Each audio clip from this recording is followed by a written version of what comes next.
Hi, everyone, and thank you for watching our presentation titled The Data Gap, the Challenge of Obtaining and Understanding Data. My name is Whitney Jordan, and I'm a library liaison at DeGruyter. So before coming to DeGruyter, I worked in library acquisitions. And one of the things that I've seen on both the library and the publisher side is the struggle in getting data, in understanding what you're looking at, and then communicating those findings to others. So I'm joined today by Erica Barnett from Western Carolina University and Paige Clooney from Princeton University Press. And I'll let them both introduce themselves. I'm Erica Barnett, and I'm the acquisitions librarian at Western Carolina University. I've been in this role for almost 3 years now.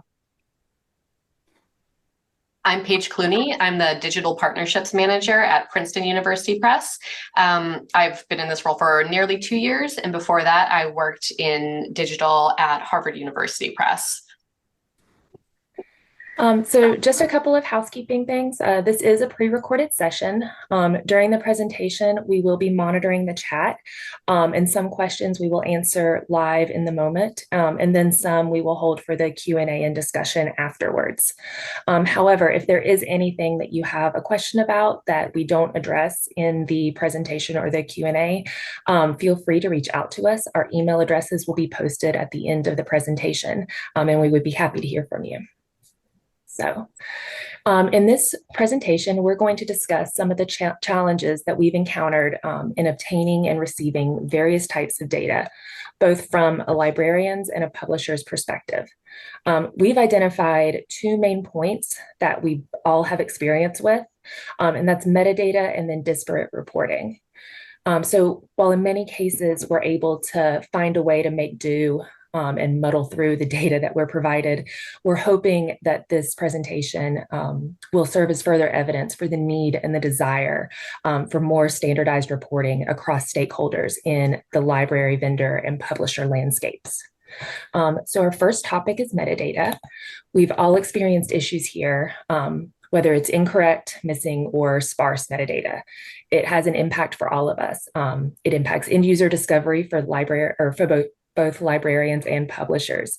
But librarians are often the first ones to notice and find these issues, with publishers finding out later and reacting to it. So we'll start off with Erica. And as a librarian, you're often the first one to interact with this metadata. So what are some of the issues that you've experienced before? How did you discover that issue? And did that lead to any proactive solutions to learn of these problems earlier in the process?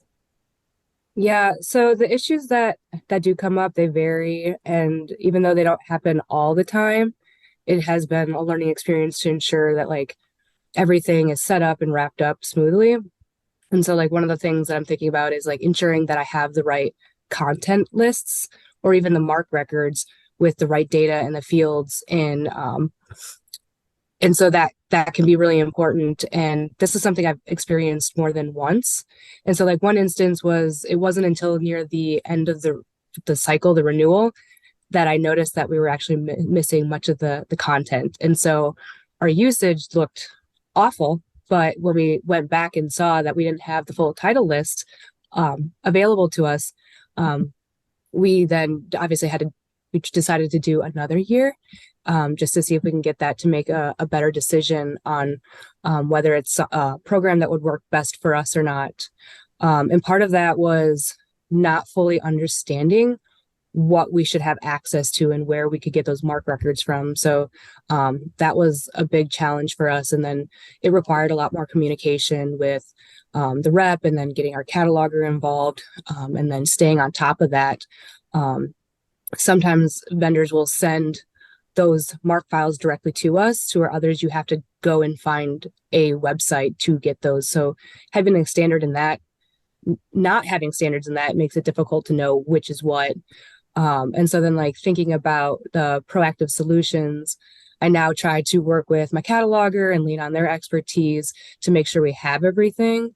And then so another instance, if I can do another example, is that when wrapping up programs like an EBA, I had relied heavily on the publisher aggregator to ensure that we had everything we were supposed to have access to, but then found out that our title list was still completely wrong. And so I had to go back and check, make sure we had every single title And then I found out this is actually a several year long issue. And so, not just assuming that the vendor has it, but kind of having to go back and checking and just making sure like on my end everything is set up. And then now I'm making sure to like confirm, like send a very clear title list as like, yes, this is what we're supposed to have. Is that correct? And just spot checking periodically.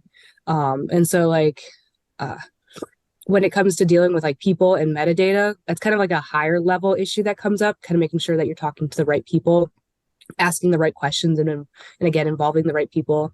And that's just something that's a work in progress, and it differs by each product and program.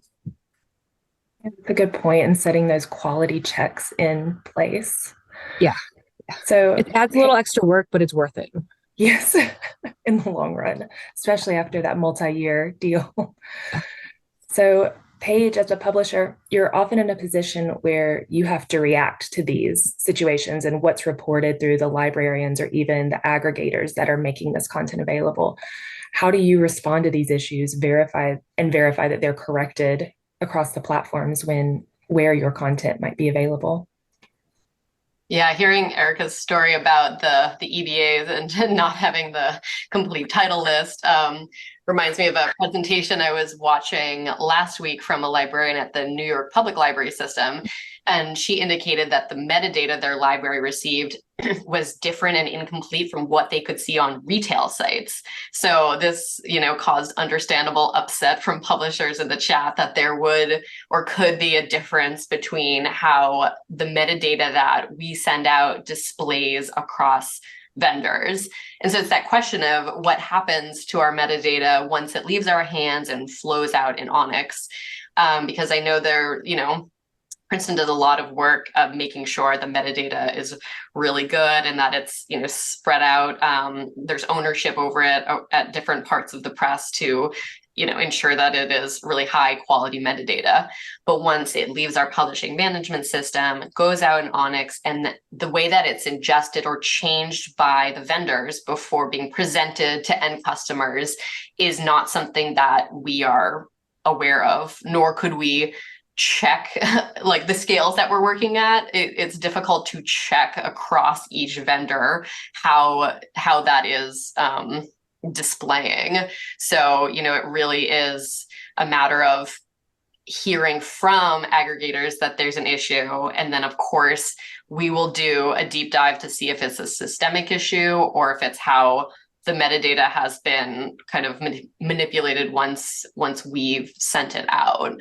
And we're reliant on the vendors to make the changes reflected that we are making that go out in ONIX. But some vendors have a much more manual or less agile metadata updating process than others. So how long does it take to make that individual update to make sure that the title list is correct? How often is the metadata refreshed at each vendor? And then,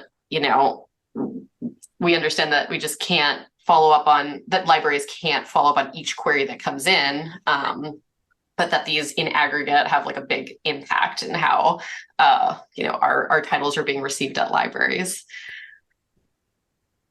Yeah, really interesting. It's like there's no way to do this good reconciliation for you to verify these changes and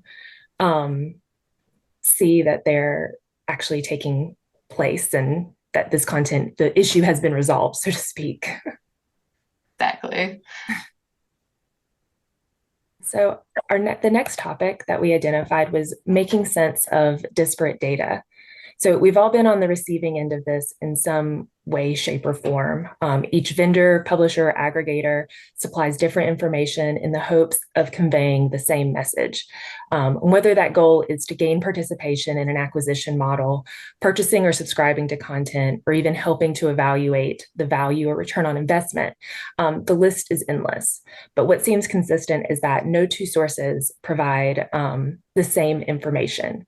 This can be from different naming conventions to levels of reporting, even the timing of providing these reports. No two reports seem to be the same.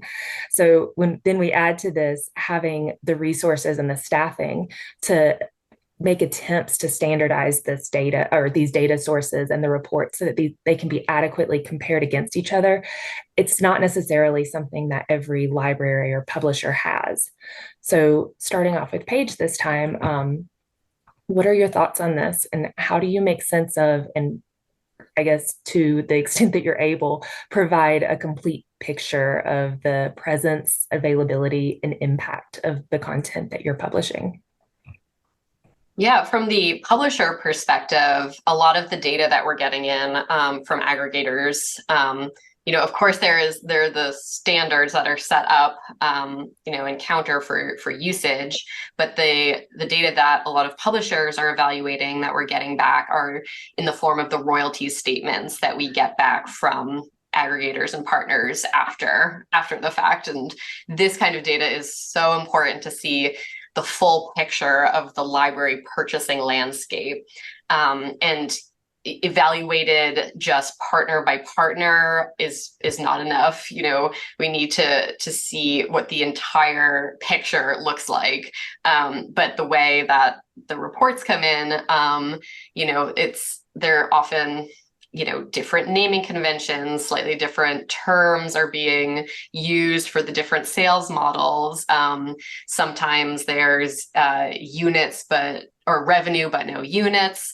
And you really need to see the picture of units and revenue together to understand, what's happening, at the library purchasing level.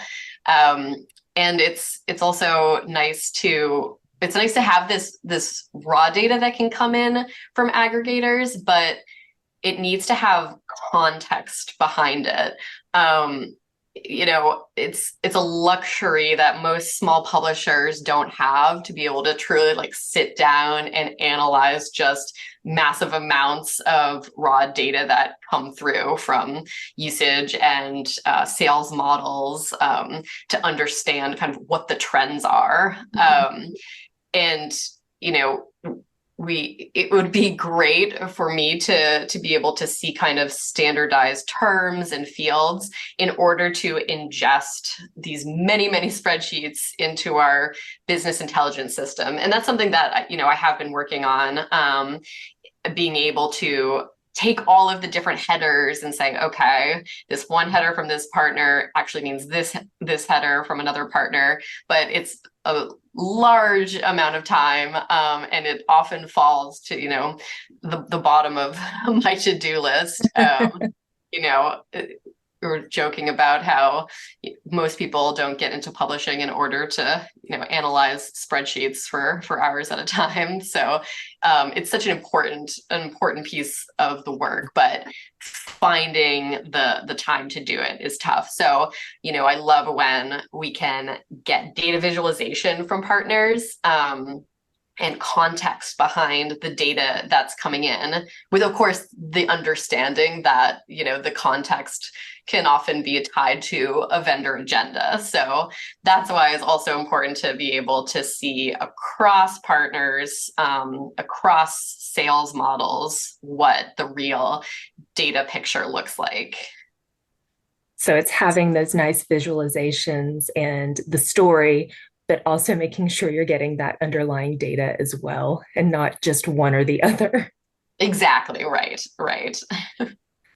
So, Erica, from a librarian's perspective, can you talk about how you navigate these different data and reports that you receive, and how and if you're able to synthesize this information and then bring it together to provide some context to your stakeholders that you're trying to communicate all these complexities to? Yeah. So I just also want to emphasize the point about having raw data and context without that kind of opinion or pointers to the agenda. I like to see the raw data because I get so many different kinds of questions from the different stakeholders that I need to be able to tailor what it is they're asking for. And if I just get a visualization, that doesn't help me at all. And I can't go in and answer the questions. And then it just slows things down when I have to go back and talk to them. This area is still a work in progress for me, since this is, only on year 3. And then even though Counter is still the standard, I don't always get that. And so that can be a challenge again. there was a time where I received a screenshot of usage information that was in another language. And so what am I supposed to do with that? And so I just kind of pick a standard that I can use across the board, across all the different data. Similar to what Paige has said about like, okay, looking at the headers, this is what this means, and kind of digesting it on my own.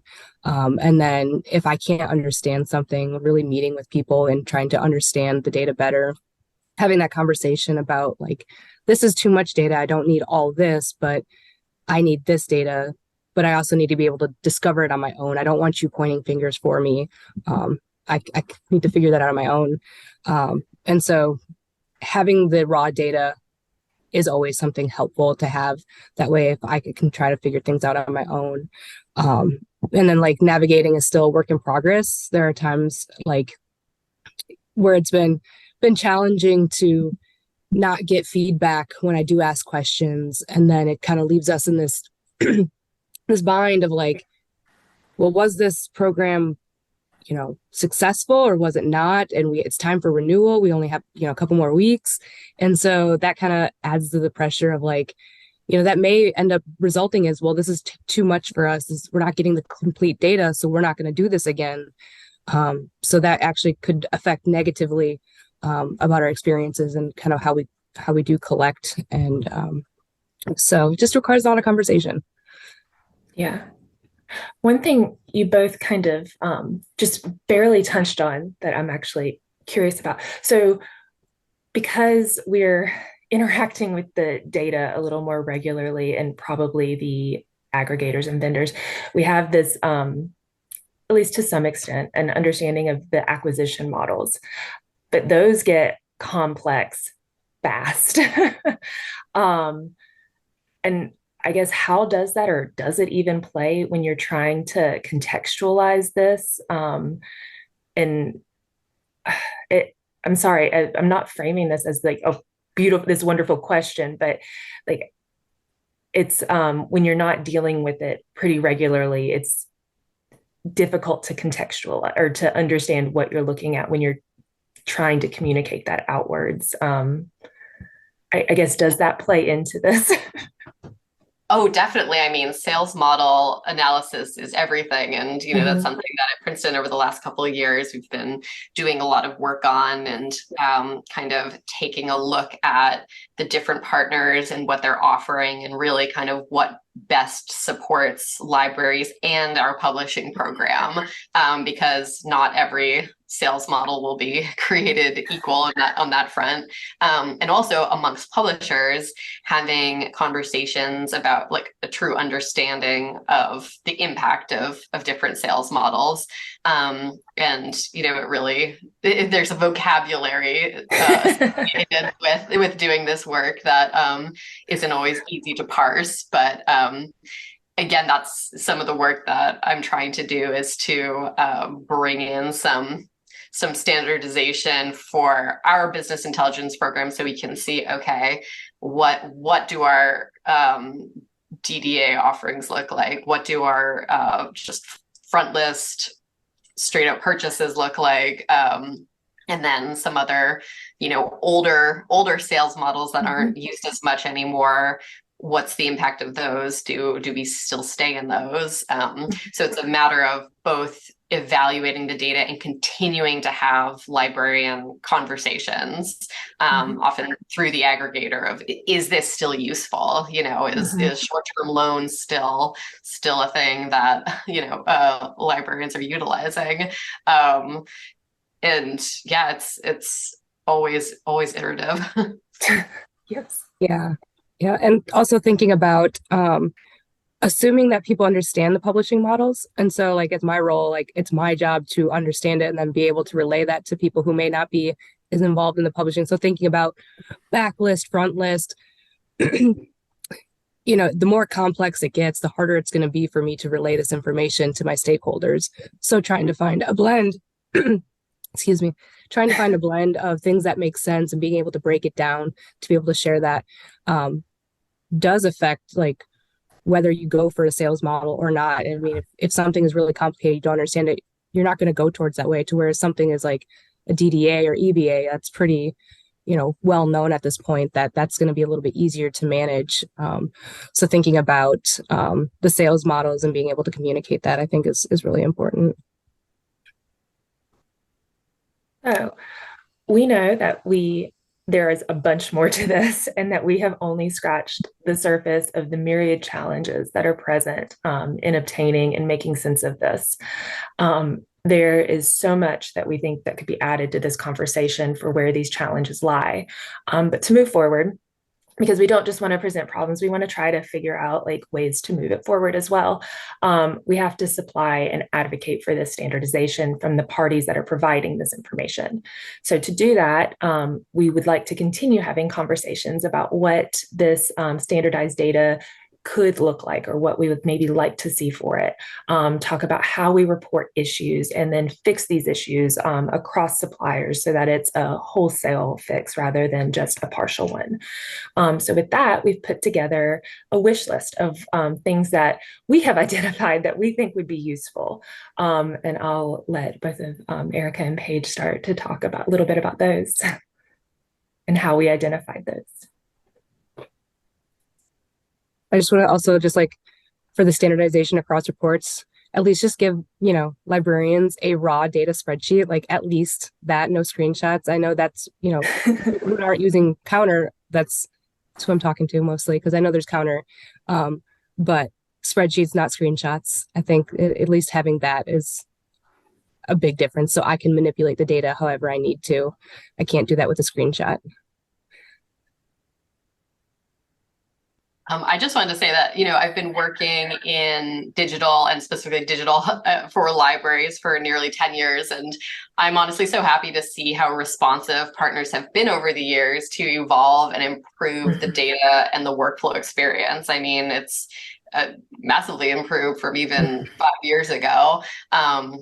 EBSCO sends out a great metadata health report card, which is very useful. There are regular audits that partners send through of our content.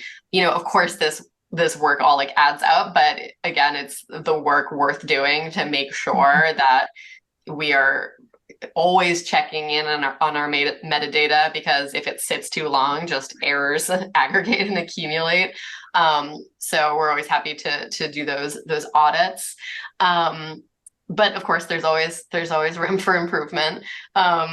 When something that I would just love more than anything, always on the top of my wish list, and some vendors have it, is just a self-service publisher portal. So, just somewhere that the publisher can go in at their leisure and pull in different reports for, over time, because sometimes we just have to, check in and bother the folks working at the partners, and then there's a lag time, and it just makes doing some of the analysis work more difficult to not have kind of like a self-service element.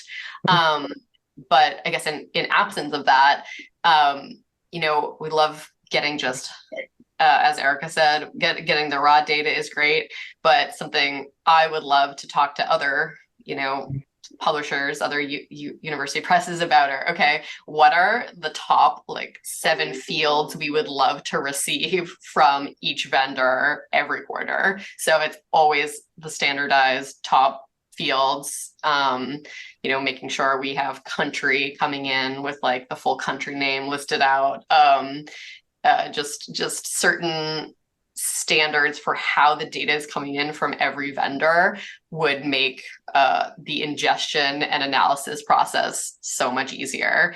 But again, I feel like it would take some of that collective work of conversations across publishers so that we're not needing to reinvent the wheel for all of our work every time, and that from the vendors, we can come as a group and say, here are the top fields. Could we, in addition to the reports we're already receiving, could we just get these, and making sure that the language is all standardized across the reporting? That might be kind of a kind of too much of a dream, but I'd love to continue those conversations. I don't think it's a dream. I think it could happen. But no, that was one thing I was really the self-service portal aspect, because I think it is pretty much a standard for the most part, with a few exceptions maybe, on the librarian side of having that portal. You can go into, grab a usage report, get maybe some holdings information, maybe invoices, depending on how you're purchasing. But yeah, I was surprised. I've been very surprised on this side to see that that's not always quite as a standard, I guess, for lack of a better word, as I would have thought initially. Yeah, I mean that would make that would make a lot of the work a lot easier, and your accounting, your royalties departments would be spared my many emails.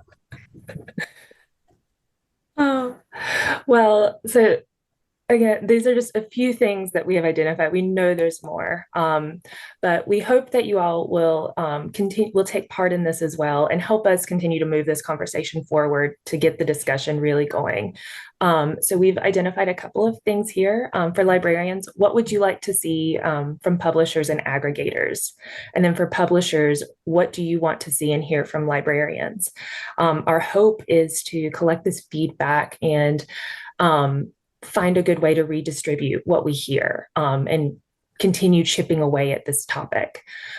So we want to thank everyone for listening. I'm going to go over to the page with our email addresses on it for any follow-up. And now we'll head over to the discussion and the Q&A portion.